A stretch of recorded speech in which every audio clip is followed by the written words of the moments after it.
السلام علیکم ناظرین، ڈاکٹر ولمار شعبہ جرمنی کی جانب سے صحت کا پیغام پروگرام ہے ہومیو آن لائن، اور میں ہوں آپ کا میزبان علی امام۔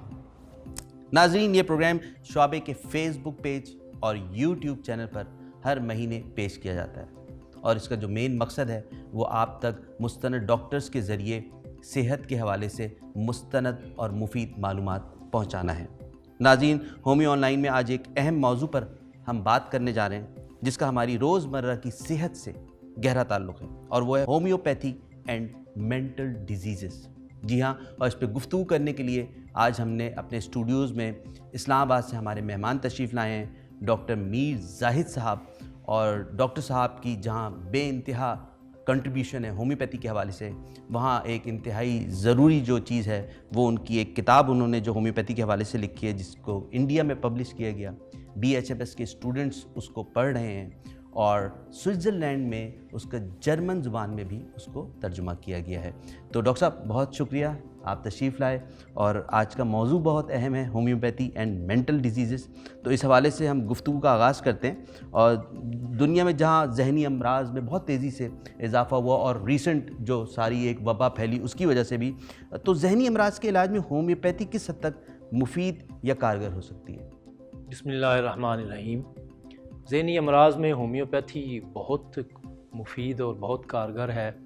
ہمارے فاؤنڈر ڈاکٹر سیموئل ہانیمن، انہوں نے اس وقت جب یہ مینٹل ڈیزیزز کا جو آج کل کنونشنل میڈیسن میں ایلوپیتھی میں ٹریٹمنٹ ہے وہ نہیں تھا، تو اس وقت لوگوں کے ساتھ بڑا جو ذہنی مریض ہوتے تھے، بڑا غلط طریقے سے ان کے ساتھ ڈیل کیا جاتا تھا، ان کو باندھا جاتا تھا، مارا پیٹا جاتا تھا، اس طرح کے معاملات تھے۔ تو ہانیمن نے اس کے اوپر اسپیشل کام کیا، اور اس دور میں مینیا کے اور بڑے سویر قسم کے مینٹل جو ڈس آرڈرز ہیں ان کے انہوں نے کامیاب معالجات کیے۔ تو اس کے بعد سے اب تک بہت بڑے بڑے ہومیوپیتھس انہوں نے ذہنی امراض میں بہت کامیابیاں حاصل کی ہیں، اور الحمدللہ ہمارے پاس بھی بہت سارے پیشنٹ ایسے ہیں، بلکہ یوں سمجھیں کہ ہومیوپیتھی تو جو ذہنی امراض کے علاوہ دوسری امراض کے لیے بھی جو پیشنٹ آتے ہیں، تو جب ہم ان کا ایک کولیکٹیو ٹوٹیلٹی کے بیس پر ان کا علاج کرتے ہیں، تو ان کے جو چھوٹے موٹے مینٹل ایشوز ہوتے ہیں، جو ان کی اینگزائٹیز ہوتی ہیں، جو کہ ڈسٹربنس ہوتی ہے، وہ ٹھیک ہو جاتی ہے۔ مینٹلی بھی فزیکل کے ساتھ بندہ ایکٹیو اور نارمل ہو جاتا ہے۔ تو بہت زیادہ کنٹریبیوشن ہے جو ہومیوپیتھی نے مینٹل ڈیزیزز میں دیا ہے، اور آگے دے بھی سکتی ہے۔ اور اس میں جہاں تک میڈیسن کا کردار ہے، وہیں ڈاکٹر کی اپنی کاؤنسلنگ بھی میرے خیال میں شاید انتہائی اہم کردار ادا کرتی ہوگی۔ کاؤنسلنگ کے حوالے سے یہ ہے کہ یہ ڈیپینڈ کرتا ہے پیشنٹ کی کنڈیشن پر، ٹھیک ہے، کہ اس کی ڈیزیز کی اوریجن کیا ہے۔ اگر تو کسی سٹریس کی وجہ سے، کسی اس کے اپنے ایموشنز دب جانے کی وجہ سے کوئی ڈپریشن ہے یا کوئی اینگزائٹی ہے، کوئی بھی کنڈیشن پیدا ہوئی ہے، تو اس میں تو کاؤنسلنگ کارگر ثابت ہوتی ہے۔ لیکن کچھ ایسے پیشنٹ ہیں جن میں بہت ڈیپ چیزیں ہوتی ہیں، یا پھر جن کا کنیکشن کہیں کسی فزیکل امبیلنس سے ہوتا ہے، تو وہ کاؤنسلنگ سے ٹھیک نہیں ہوتی ہیں۔ بلکہ کچھ پیشنٹ ایسے بھی ہو سکتے ہیں کہ کاؤنسلنگ سے وہ ورس بھی ہو سکتے ہیں، کہ ہے آپ کسی کو اس کو جیسے اس میں NLP میں یا سائیکالوجی میں اس کو اس کے بیک گراؤنڈ میں پیشنٹ کو لے جاتے ہیں، اور وہاں اس کا کرتے ہیں، تو وہاں جا کے پیشنٹ آؤٹ آف کنٹرول بھی ہو سکتا ہے۔ ٹھیک ہے، تو ہومیوپیتھی کا یہ ایک یوں سمجھے کہ پلس پوائنٹ ہے کہ وہاں ہومیوپیتھی اس طرح کے کنڈیشن پیدا کیے بغیر میڈیسن کے ساتھ اس کو ٹھیک کر سکتی ہے۔ ٹھیک ہے، تو یعنی کہ ذہنی امراض کا سب سے بہترین علاج ہومیوپیتھی کے ذریعے ہو سکتا ہے، میں سمجھتا ہوں۔ ٹھیک ہے، اور اس کی وجہ؟ اس کی وجہ یہ ہے کہ ہومیوپیتھی میں جتنی بھی مینٹل ڈیزیزز آتی ہیں، چھوٹے چھوٹے عام ایشوز سے لے کے بہت بڑی بڑی مینٹل ڈیزیزز کی، مینیا ہے، ڈپریشن ہے، اینگزائٹی ہے، اور بھی جو اس کی آبسیسو کمپلسو ڈس آرڈر ہے، ان کی ہومیوپیتھی میں ایگزیکٹ پکچرز دواؤں کی موجود ہے۔ یعنی جس طرح کا پیٹرن اس پیشنٹ کی ڈیزیز کا، النس کا ہوتا ہے، بالکل ایگزیکٹ اس پیٹرن کی میڈیسن ہمارے پاس موجود ہوتی ہے۔ یعنی ایک پیشنٹ ہے وہ پاگل پن میں فرض کرے وہ چیزیں توڑتا ہے تو چیزیں توڑنے پھوڑنے والا یہ بیہیویئر ایگزیکٹ اس کے ساتھ میچ کرنے والی اور اس کو ٹھیک کرنے والی میڈیسنز ہمارے ہاں موجود ہیں. اور ایک پیشنٹ ہے وہ ڈسٹرکٹیو ہے. ڈسٹرکٹیو کے علاوہ اگر اس میں سوئسائڈل امپلسز پیدا ہو جاتی ہیں تو جس طرح کی کنڈیشن پیشنٹ کی ہوتی ہے ایگزیکٹ اس کنڈیشن کو ڈیل کرنے والی اس کو ٹھیک کرنے والی میڈیسن موجود ہے. دوسری طرف ایلوپیتھی میں اس کو جنرلائز یعنی کہ اس کے نروس سسٹم کو کنٹرول کر کے سلو ڈاؤن کر کے اوور آل سمٹم کو کنٹرول کرنے کی کوشش کی جاتی ہے. لیکن ہمارے ہاں انڈیویجولائز بیسڈ پہ ہر پیشنٹ کی ایگزیکٹ کنڈیشن کے مطابق اس کو ٹھیک کرنے والی میڈیسن ہمارے میٹیریا میڈیکا میں موجود ہے. الحمدللہ.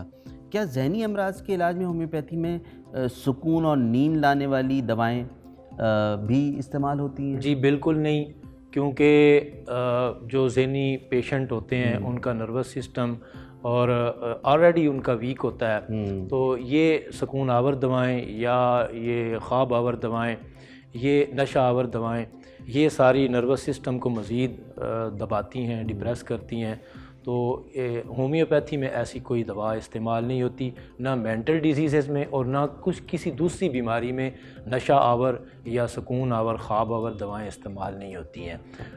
نیچرلی ان کے جن اسباب سے وہ خرابی ہوتی ہے ان اسباب کو ٹارگٹ کرنے والی میڈیسن ہوتی ہے جو ان اسباب کو ٹھیک کر کے اس کو شفا گریجولی پھر اس کو ذہنی سکون بھی مل جاتا ہے اور نیند بھی بہتر ہو جاتی ہے. سب چیزیں ٹھیک ہے. ٹھیک ہے. اور ڈاکٹر صاحب ہومیوپیتھی اکثر یہ لوگ سوال کرتے ہیں کہ جی یہ آپ لوگ یہ جو کہتے ہیں کہ یہ عادات اس میں صحیح ہو جاتی ہیں اور منفی رویے واپس سے یہ کیسے ہو جاتا ہے، یہ دوائی کیسے صحیح کر دیتی ہے، کوئی انسان ہے ہی مطلب ایسا؟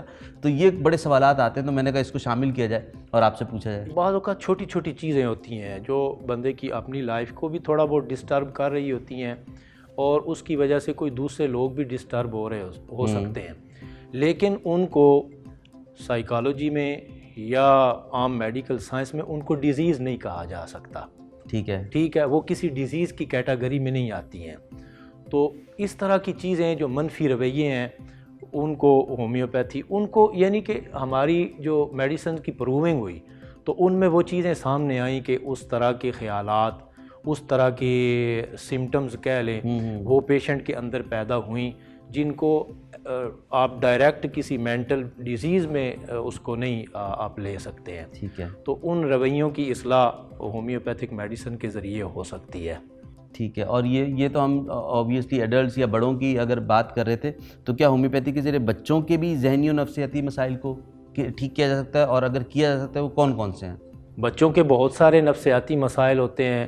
فرض کریں اسٹڈی ہے، بچہ وہ صحیح طریقے سے نہیں کر پا رہا اور اس میں بعض اوقات کوئی نفسیاتی ایشوز ہوتے ہیں، بعض اوقات اس میں کوئی فزیکل چیزیں ہوتی ہیں. مجھے آپ کے کویسچن سے ایک اپنا کیس یاد آ رہا ہے کہ ایک بچہ اس کی مدر نے مجھے بتایا کہ یہ 9th کلاس تک پوزیشن ہولڈر تھا. ٹھیک ہے. اور اب یہ اچانک یہ بالکل ویک ہو گیا ہے اور یہ بکس لے کر بیٹھتا بھی ہے لیکن اس کا پڑھنے کو دل نہیں پڑھنے کو یعنی کہ اندر سے تو وہ تیار ہوتا ہے لیکن اس سے پڑھا جاتا نہیں ہے. ٹھیک ہے. ٹھیک ہے. میں نے اپنے سسٹم کے مطابق اس کی ساری ڈیٹیلز لے کے اس کا کیس لے کے جب اس کو میڈیسن دی تو اس میڈیسن کے ساتھ اس کا اندر سے دبا ہوا زکام نکلا اور وہ بے تحاشا نکلا. تو اس کے بعد وہ بچہ اس کی اسٹڈی ٹھیک ہو گئی.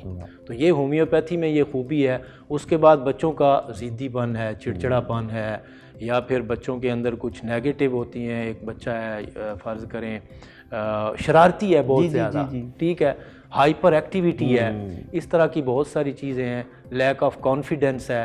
یہ چیزیں ہومیوپیتھی کے ذریعے یہ بچوں کی ان کی بہت اچھی اصلاح ہو سکتی ہے. فیئر آف ایگزامینیشن کے لیے بڑا سننے میں آتا ہے، بالکل فیئر آف پریزنٹیشن اور یہ تمام چیزیں، تو اس کا الحمدللہ تمام چیزیں اس میں شامل ہیں. ڈاکٹر صاحب بہت شکریہ. ایک دفعہ پھر آپ کے ساتھ بیٹھ کے بہت کچھ سیکھنے کو ملتا ہے. اور ناظرین یہیں پہ ہمارے پروگرام کا وقت اپنے اختتام کو پہنچتا ہے اور شعبے کی یہ بنیادی کاوش ہے اور یہ ایک سوشل سروس ہے جس کا مقصد علاج اور صحت کے متعلق مستند معلومات اور آگاہی فراہم کرنا ہے. باقاعدہ اور مکمل علاج کے لیے آپ اپنے مقامی ہومیو ڈاکٹر سے رجوع کیجیے. اس سوشل سروس کے لیے شعبہ جرمنی اور پاکستان میں ان کے ایکسکلوسیو پارٹنر ڈاکٹر حمید جنرل ہومیو پرائیویٹ لمیٹڈ اور دارالادویات کی خدمات قابل قدر ہیں۔ انشاءاللہ اس سلسلے کے آئندہ پروگرام میں ہم صحت و علاج کے حوالے سے ایک نئے موضوع پر گفتگو کریں گے۔ جب تک کے لیے اپنے میزبان علی امام کو اجازت دیجیے۔ اللہ حافظ۔